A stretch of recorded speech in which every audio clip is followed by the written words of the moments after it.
ব্যবসা বাণিজ্য ও বিনিয়োগের সকল ধরনের আলোচনা ও তথ্য নিয়ে আমাদের বিশেষ আয়োজন সাদেক অ্যাগ্রো নিবেদিত এশিয়ান বিজনেসে আপনাদের আমন্ত্রণ। সাথে আছি সাবরিনা জিয়া। আমাদের আজকের আলোচনার বিষয় বৈশ্বিক পুষ্টিতে দুধ অপরিহার্য। আর এই বিষয় নিয়ে আলোচনার জন্য আমাদের সাথে স্টুডিওতে উপস্থিত আছেন মোহাম্মদ ইমরান হোসেন, সভাপতি বাংলাদেশ ডেইরি ফার্মার্স অ্যাসোসিয়েশন বিডিএফএ, এবং আরও উপস্থিত রয়েছেন ডক্টর ABM খালিকুজ্জামান, পরিচালক উৎপাদন প্রাণী সম্পদ অধিদপ্তর। আপনাদের দুজনকেই আমন্ত্রণ আজকের এই বিশেষ দিনে আমাদের সাথে যুক্ত হবার জন্য।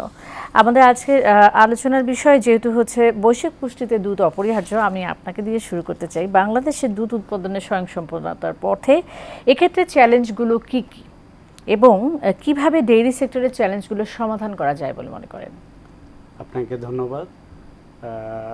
বৈশ্বিক পুষ্টিতে দুধ অপরিহার্য প্রতিপাদ্যকে নিয়ে প্রাণী সম্পদ অধিদপ্তর, মৎস্য প্রাণী সম্পদ মন্ত্রণালয়ে আজকে আমরা বিশ্ব দুগ্ধ দিবস পালন করি এবং এই দুগ্ধ দিবসে আমাদের দুধ উৎপাদন, দুধের পুষ্টিগুণ নিয়ে আলোচনা হয়। আমাদের মাননীয় মন্ত্রী আমাদের এই দুগ্ধ দিবসে প্রধান অতিথি হিসাবে আমাদের এই অনুষ্ঠানকে উনি অনুপ্রাণিত করেছেন। এই উপলক্ষে প্রাণী সম্পদ অধিদপ্তর, মৎস্য প্রাণী সম্পদ মন্ত্রণালয় আমাদের প্রাণী সম্পদ এবং উন্নয়ন যে প্রকল্প আছে LDDP, সের সহায়তা আমরা 13টি স্কুলে কিন্তু আজকে এই শিশুদেরকে এই দুধ আমরা দিই। এর সাথে আমাদেরকে সহযোগিতা করে আমাদের যে সমস্ত দুগ্ধ প্রক্রিয়াজাত কোম্পানিগুলো তারা সহযোগিতা করে। তো আপনার যেটা জানার বিষয় ছিল, এটা খুবই গুরুত্বপূর্ণ যে আসলে দুধ উৎপাদনে আমরা কত দূর এগিয়েছি এবং চ্যালেঞ্জগুলো কী। স্বাধীনতার পরবর্তীতে অ্যাকচুয়ালি আজকের যে ডেভেলপমেন্ট, আমার পাশেও যিনি আছেন উনিও বলবেন যে তখন আমাদের 10 লক্ষ মেট্রিক টন দুধ হতো বছরে, 72-73 সনের কথা বলি, আর আজকে সেখানে 140 লক্ষ মেট্রিক টন দুধ হচ্ছে আমাদের বছরে। এই যে ডেভেলপমেন্টের এর পিছনের যে রূপকার, সেটা হলো জাতির পিতা বঙ্গবন্ধু শেখ মুজিবুর রহমান। উনি 1973 সালে অস্ট্রেলিয়া থেকে 127টি উন্নত জাতের হলস্টেইন জাতের এই গবাদি পশু আমদানির মাধ্যমে আমাদের যে দেশীয় জাত আছে এটার উন্নয়নের ফলেই কিন্তু আজকের ডেভেলপমেন্ট, এবং এই ডেভেলপমেন্টটাকে আরও সামনে নিয়ে আসছে আজকে যারা বড় বড় খামারি আছে, আমার প্রান্তিক খামারি, এরাই কিন্তু এই ডেভেলপমেন্টের পিছনে। এখন যেটা বড় চ্যালেঞ্জ, এখন খামারির কাছে গেলেই সাধারণত যে প্রশ্নটি আমাদের সামনে আসে সেটা হলো গোখাদ্যের মূল্য, উচ্চ মূল্য, গোখাদ্যের মূল্যটা অনেক বেশি, এবং খামারিরা বলতে চান যে তাদের যে দুধ, উৎপাদিত দুধ, এটা যাতে সহজে বাজারজাত করা যায় এবং ওনারা ন্যায্য মূল্য পান। এই দুটো প্রশ্নই ওনারা আমাদেরকে বেশি করেন।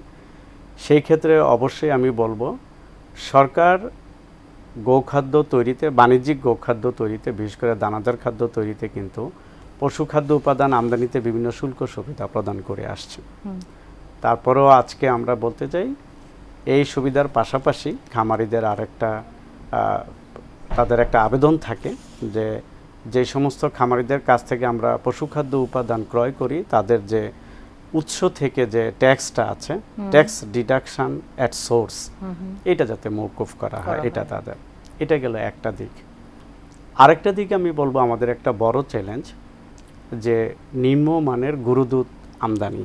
আমরা জানি বিভিন্নভাবেই দেশে নিম্নমানের গরুদুধ আসে, এই গরুদুধ আমদানির উপরে কিন্তু সরকার শুল্ক আরোপ করে যাতে করে এটা নিরুৎসাহিত করা যায় এবং আমাদের দেশীয় খামারিরা যে দুধ উৎপাদন করতেছে সেটা যেন ন্যায্য মূল্য পায়। তো সেই ক্ষেত্রেও আজকে আমাদের মাননীয় মন্ত্রী এই বিষয়টির উপরে যথেষ্ট গুরুত্ব আরোপ করেন যে আগামী বাজেটে যাতে নিম্নমানের গরুদুধ আমদানি না হতে পারে তার জন্য শুল্ক আরোপ করা বা নিরুৎসাহিত করা। এছাড়া যে সমস্ত চ্যালেঞ্জ আছে, খামারির রোগবালাইয়ের বিষয় আছে। আমাদের যেটা উপজেলা পর্যায়ে যে আমাদের অধিদপ্তরের যে জনবল কাঠামো, তারা কিন্তু আমাদের খামারিদেরকে স্বাস্থ্যসেবা, গবাদি পশুর স্বাস্থ্যসেবা প্রদান করে থাকে। চাহিদার তুলনায় আমাদের জনবলের সংকট আছে, আমরা জনবল নিয়োগের প্রক্রিয়া চলছে। আমরা আশা করি যে অচিরেই আমাদের এই স্বাস্থ্যসেবা যাতে খামারির দ্বারগোড়ায় পৌঁছাতে পারি, আমরা সেই বিষয়টাতেও আমাদের অধিদপ্তর এবং মন্ত্রণালয় খুবই আগ্রহী। তো গোখাদ্যের মূল্য, নিম্নমানের গরুদুধ আমদানিতে নিরুৎসাহিত করা যাতে না আসতে পারে এবং খামারির দ্বারগোড়ায় পশু স্বাস্থ্য সেবা যাতে আমরা পৌঁছাতে পারি, এই বিষয়গুলিকে যদি আমরা প্রমোট করতে পারি তাহলে আমরা অনেক চ্যালেঞ্জে মোকাবেলা করতে সম্ভব হবে। আচ্ছা, আমি আপনার কাছে আলোচনায় ফিরবো। আমি জনাব ইমরান হোসেন আপনার কাছে জানতে চাই, বর্তমানে ডেইরি খামারিরা কি কি ধরনের সমস্যার সম্মুখীন হয় এবং গবাদি পশু পালনে তাদের জন্য চ্যালেঞ্জগুলো কি কি হয় সাধারণত? Thank you very much. এই মুহূর্তে আমাদের খামারিদের সবচেয়ে বড় যে সমস্যাটা হচ্ছে সেটা হচ্ছে গিয়ে আমাদের দুধের প্রোডাকশন কস্টটা অনেক বেশি হয়ে যাচ্ছে, বিকজ আমাদের খাদ্যদ্রব্যের দাম অনেক বেশি। এখন এই মুহূর্তে আমাদের যে জিনিসটা দরকার সেটা হচ্ছে আমাদের হাতের কাছে অনেক ওয়েস্টেজ আছে। যেমন আমি একটা এক্সাম্পল দিই, যেমন কলা গাছ। কলা একবার হারভেস্ট করার পরে কিন্তু গাছটা কোনো কাজে লাগে না, কিন্তু এই গাছটাকেও কিন্তু আমরা গরুর একটা সুষম খাদ্যে পরিণত করতে পারি। বাট এটা আমাদের খামারি পর্যায়ে ট্রেনিংয়ের প্রয়োজন। তো এখন আমার কলা গাছ পাওয়া যায় যেই অঞ্চলে, সেই অঞ্চলে আমাকে এই ট্রেনিংটা দিতে হবে। এখন এমন একটা অঞ্চলে আমি ট্রেনিং দিলাম যে অঞ্চলে আসলে কলা হয় না, তা এখন দেখতে হবে ওই অঞ্চলে কি হয়। যেমন আমি বলবো পঞ্চগড়ে প্রচুর ভুট্টা হয়, ভুট্টা হারভেস্ট করার পরে একটা লাঠির মতন শক্ত একটা স্টোভার থাকে, ওইটাও can be converted into a good food for our dairy industry. But এই নো হাউগুলো তো আসলে আমার প্রান্তিক কৃষকরা জানে না। তাদেরকে জানাইতে হবে, তাদেরকে একটা প্রপার ট্রেনিংয়ের মাধ্যমে যে how you can convert this into a good food for your dairy, এটা শিখাইতে হবে। তাহলে কিন্তু আমাদের প্রোডাকশন কস্টটা কমবে। দ্বিতীয়ত হচ্ছে আমাদেরকে যেই গরু লালন পালন করে, যে জাতের গরু লালন পালন করে আমরা আসলে দুধের প্রোডাকশনের স্বয়ংসম্পূর্ণ হওয়ার স্বপ্ন দেখতেছি, এই জাতটা দিয়ে আমরা আসলে বেশি দূর যেতে পারবো না। আমাদের যে সারা পৃথিবীর আবহাওয়া কিন্তু চেঞ্জ হচ্ছে, গরমের দিকে যাচ্ছে, নট অনলি ইন বাংলাদেশ, সারা পৃথিবীর আবহাওয়া কিন্তু আস্তে আস্তে গরম হচ্ছে। তো আমাদের দরকার হিট টলারেন্ট ডেইরি ব্রিড। আমাদের দেশে যেই জাতটা আমরা লালন পালন করতেছি, basically that's not a heat tolerant breed. তো আমাদের যদি ওই হিট টলারেন্ট ব্রিডটা যদি আমরা বাংলাদেশে ইন্ট্রোডিউস করতে পারি, তাহলেও কিন্তু আমাদের প্রোডাকশন কস্ট কমবে, আমাদের দুধের কোয়ালিটি অনেক ভালো হবে, এবং মানে আমাদের প্রান্তিক কৃষকদের জন্য ওই গরুর রোগবালায় মানে রোগ প্রতিরোধক ক্ষমতা অনেক ভালো, ওই গরু অনেকবার বাচ্চা দিতে সক্ষম। সুতরাং ওই গরুগুলো যদি আমাদেরকে এনে দেওয়া হয়, ওই জাতের গরু, তাহলে আমার কাছে মনে হয় যে আমাদের প্রান্তিক কৃষকদের গরু পালাটা আরো অনেক সহজ হবে। আচ্ছা, ওনার প্রসঙ্গ ধরে আপনার কাছে আমি জানতে চাই যে ট্রেনিং এর কথা বলছি, যথাযথ ট্রেনিং এর অভাব রয়েছে, তো সেই ক্ষেত্রে এই যে খামারিদেরকে ট্রেনিং দেওয়ার জন্য আপনাদের অধিদপ্তর থেকে কি ধরনের ব্যবস্থা নেওয়া হয়ে থাকে? ধন্যবাদ। প্রাণী সম্পদ অধিদপ্তরের আসলে খামারিদের প্রশিক্ষণ একটা মানে প্রায়োরিটি অ্যাক্টিভিটিস আমি বলতে চাই আর কি। এটা প্রধানতম উপাদান। আমাদের যে উপজেলা পর্যায়ে যে অধিদপ্তরের অফিসগুলো আছে এবং আমাদের যে প্রকল্প আছে, যেগুলো উন্নয়ন প্রকল্প আছে, এই উন্নয়ন প্রকল্পের একটা অন্যতম অনুষঙ্গ হলো খামারি প্রশিক্ষণ।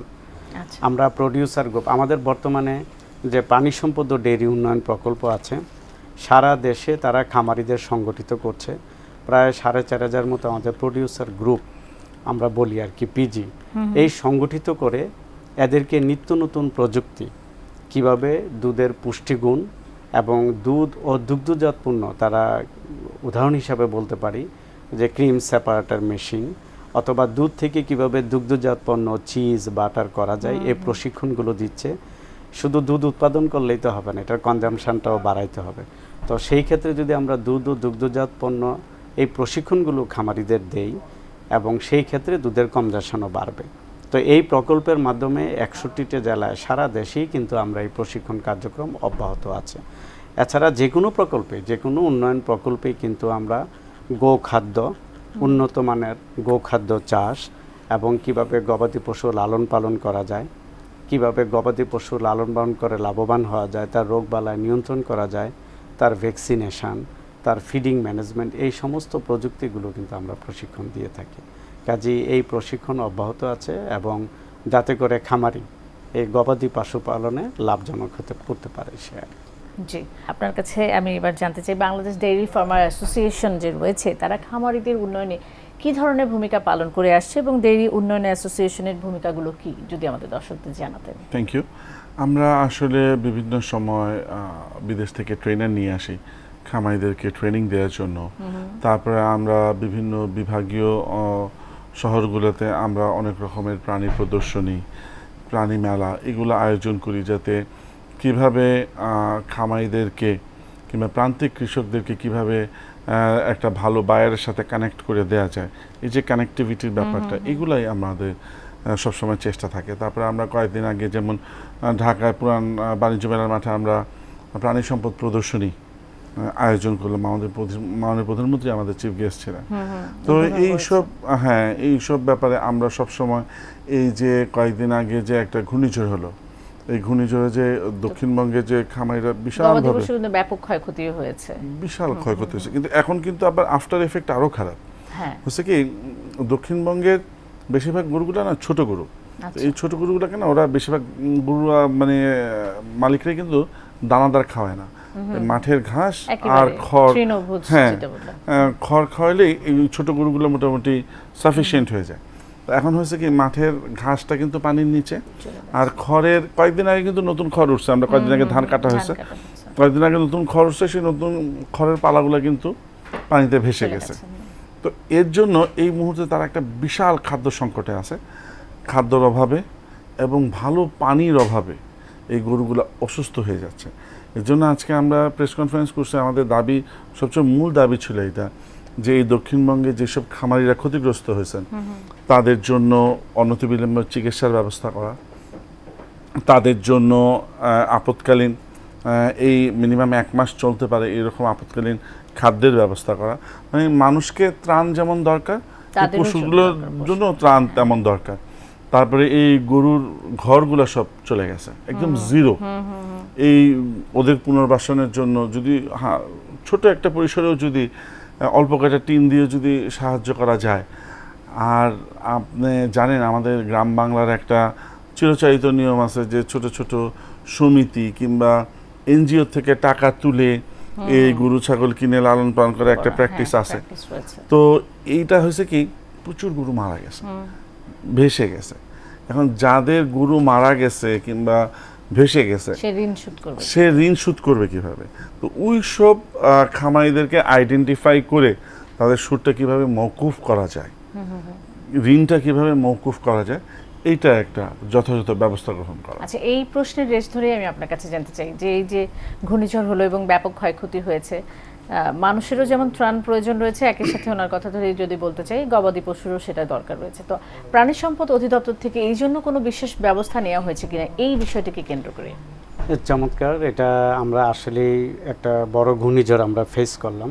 প্রাণী সম্পদ অধিদপ্তর সবসময় যে কোনো ঘূর্ণিঝড় আসার আগেই কিন্তু কিছু প্রাক প্রস্তুতি নেয়, যে আমাদের যারা নিবন্ধিত খামারি বা অনিবন্ধিত খামারি যারাই আছে না কেন, আমাদের উপজেলা পর্যায়ে যে কর্মীরা আছে, গবাদি পশু কর্মীরা, তারপরে কৃত্রিম প্রজনন কর্মী, সম্প্রসারণ কর্মী, সবাইকে একত্রিত করে এই 19টা জেলায় ঘূর্ণিঝড় হবে, ঘূর্ণিঝড় আঘাত হানবে, এই প্রস্তুতিকে লক্ষ্য করে আমরা প্রতিটা জেলা এবং উপজেলায় কিন্তু মেডিকেল টিম করে দিই। আচ্ছা, প্রথম প্রস্তুতি হিসাবে মেডিকেল টিম। দ্বিতীয়ত হলো সভাপতি মহোদয় যেটা বললেন যে আসলে ঘূর্ণিঝড়ের পরে একটা বড় সমস্যা হয়, গবাদি পশু যেমন তাদের অসুখ বিসুখ হয়, মানুষের মতোই তাদের পাতলা হয়, তো পাতলা পায়খানা বা এই জাতীয় বিষয়গুলো হয়। তো সেই কারণে কিন্তু আমরা গোখাদ্য কিভাবে মজুত রাখা যায় এবং তাদেরকে ভ্যাকসিন, তাদের যে ডিওয়ার্মিং বা অন্যান্য জরুরি ওষুধ যেগুলো আছে এগুলো কিন্তু আমরা উপজেলা পর্যায়ে সরবরাহ করি। এটা গেলো অধিদপ্তরের দিক থেকে। প্লাস এই ভেটেরিনারি মেডিকেল টিম সহ যত কর্মী আছেন আমার উপজেলা কর্মী, তারা সবাই কিন্তু এই খামারিদের বাড়িতে বাড়িতে সেবা প্রদান করে। আমাদের অ্যাম্বুলেন্স আছে, তো সেই অ্যাম্বুলেন্সের মাধ্যমে খামারির বাড়ি বাড়ি তারা সেবা দেয়। আরেকটা বিষয় আছে, সেটা হলো যে বন্যা পরবর্তী সময়ে খামারিদের সহযোগিতা করার জন্য, বিশেষ করে গৌখাদ্যের জন্য আমাদের বিভিন্ন প্রকল্প থেকে বিভিন্ন উপাদান বা প্রণোদনা থাকে। তারপরে যে স্থানীয় প্রশাসনেরও তাদের একটা বাজেট থাকে, সেখান থেকে এই গবাদি পশু লাইভস্টক করে একটা বাজেট থাকে গবাদি পশুর খাদ্য সরবরাহের জন্য। তাছাড়াও আমি এবার জানতে পেরেছি যে দুর্যোগ ব্যবস্থাপনা ও ত্রাণ মন্ত্রণালয় তারাও তাদের একটা স্পেসিফিক কোড খুলছে, যাতে এই ঘূর্ণিঝড় বা এই ইয়ার পরে গবাদি পশুকে ঝড়ের পরে গোখাদ্য দেওয়ার জন্য তাদের একটা স্পেসিফিক কোড আছে। সুতরাং আমাদের সাথে তো আমাদের অংশীজনরা আছেই। আমার মনে আছে যে আমি উপপরিচালক ফার্মে থাকা অবস্থায় আমরা কিন্তু ইউএসএআইডির সহযোগিতায় এবারও আমাদের এসিডিআই বোকা ইউএসএআইডি একটা প্রকল্প আছে, আচ্ছা। তারা অলরেডি আমার কাছে জানতে চাইছে আমরা একটা অ্যাসেসমেন্ট দেওয়ার জন্য তারা গোখাদ্য বা কাইন্ডস দিবে খামারিদের। সুতরাং অংশীদারদের সাপোর্ট, আমার ডিএলএস এর সাপোর্ট, তারপরে স্থানীয় জনপ্রশাসন এবং দুর্যোগ ব্যবস্থাপনা ত্রাণ মন্ত্রণালয়, সরকারের এই সমস্ত সাপোর্টগুলি যদি আমরা সমন্বিত করতে পারি, আমি মনে করি যে আমরা খামারিদের পাশে দাঁড়াতে পারবো ইনশাল্লাহ।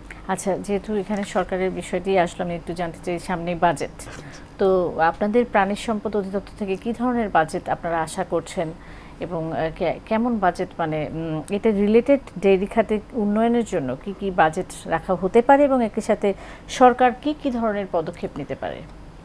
খুবই ধন্যবাদ, খুবই প্রাসঙ্গিক একটা প্রশ্ন। আজকে আমাদের বিশ্ব দুগ্ধ দিবসে মাননীয় মন্ত্রী মহোদয় এই বিষয়টি অবতারণা করেছেন। আমরা বাজেট উপলক্ষে কিন্তু আমরা অংশীজনদের বাংলাদেশ ডেইরি ফার্মার্স অ্যাসোসিয়েশন, এছাড়া আদার্স পোল্ট্রি ইন্ডাস্ট্রিজ অ্যাসোসিয়েশন, সবার কাছ থেকেই কিন্তু আমরা বাজেটের ওনাদের যে দাবি এবং ওনাদের যে প্রস্তাবনা এগুলো কিন্তু আমরা নিয়ে থাকি। নিয়ে ওনাদের সাথে একত্রিত হয়ে বসে আমরা এই প্রস্তাবনা মন্ত্রণালয়ে পেশ করি। তো প্রস্তাবনার মধ্যে যেটা প্রধানতম গুরুত্ব পায়, আগে যেটা বলেছি, একটা হলো গোখাদ্য উপকরণ আমদানির উপরে শুল্ক সুবিধা প্রদান করা। এটা একটা অব্যাহত প্রক্রিয়া, এটা হয়ে আসছে। এটা যাতে সামনে এই সুবিধাটা অব্যাহত থাকে সেজন্য আমরা বলি।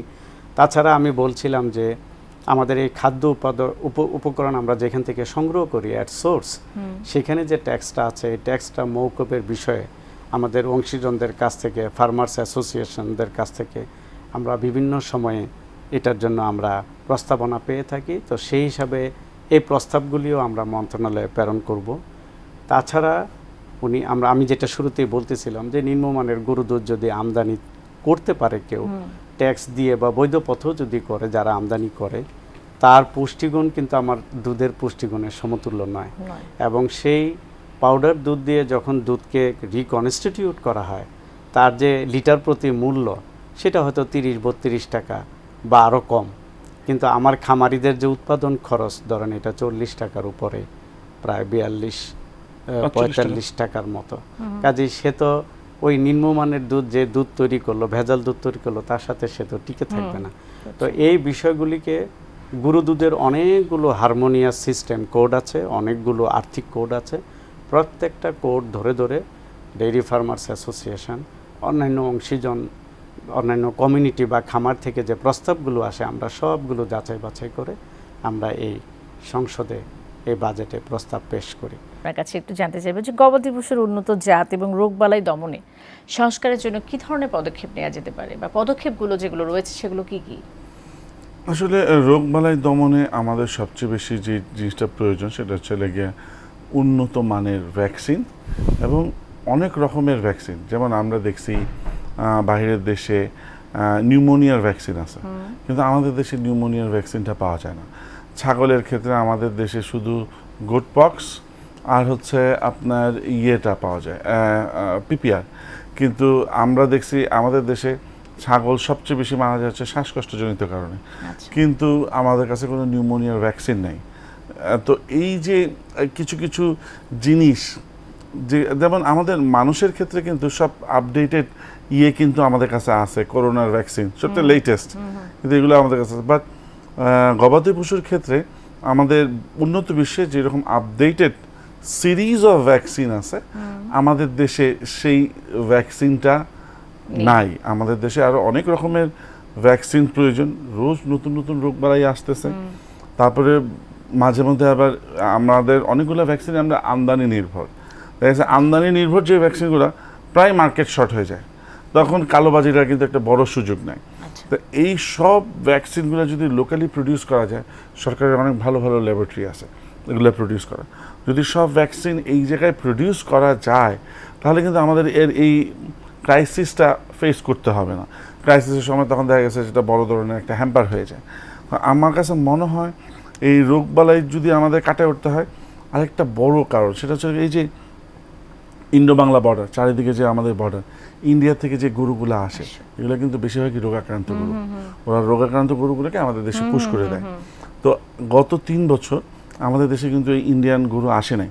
এর জন্য খালেদ ভাইও রাজি হবেন, ইনশাআল্লাহ আমার সাথে একমত হবেন, যে এর জন্য কিন্তু আমাদের দেশে প্রচুর পরিমাণে FMD patient, foot and mouth disease, যে গরুর যে আমরা খোরা রোগ বলি, এটা কিন্তু অনেক অংশে বলতে কি মোর দেন 50% কিন্তু কমে গেছে। আচ্ছা, তো এই যে আমাদের কিন্তু এই ইন্ডো বাংলা বর্ডারটা কিন্তু এই বছর অনেক রিল্যাক্সড, মানে প্রচুর গরু ঢুকতেছে। আমরা এটা নিয়ে আজকে প্রতিবাদ জানাইছি, স্বরাষ্ট্রমন্ত্রী মহোদয়ের দৃষ্টি আকর্ষণ করার চেষ্টা করছি।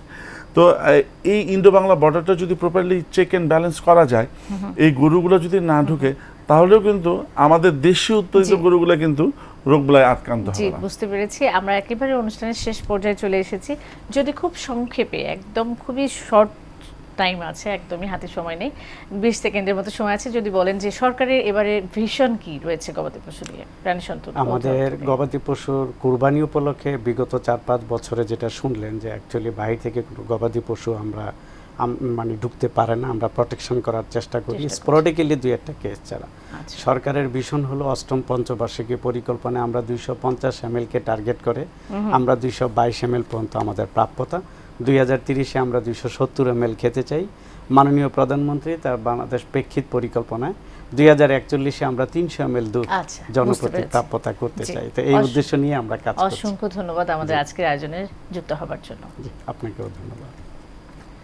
প্রিয় দর্শক, সাদেক এগ্রো নিবেদিত এশিয়ান বিজনেসের আয়োজন আজ এ পর্যন্তই। আগামী শনিবার নতুন কোনো বিষয় নিয়ে দেখা হবে। সে পর্যন্ত সবাই ভালো থাকবেন, সুস্থ থাকবেন, নিরাপদে থাকবেন। ধন্যবাদ।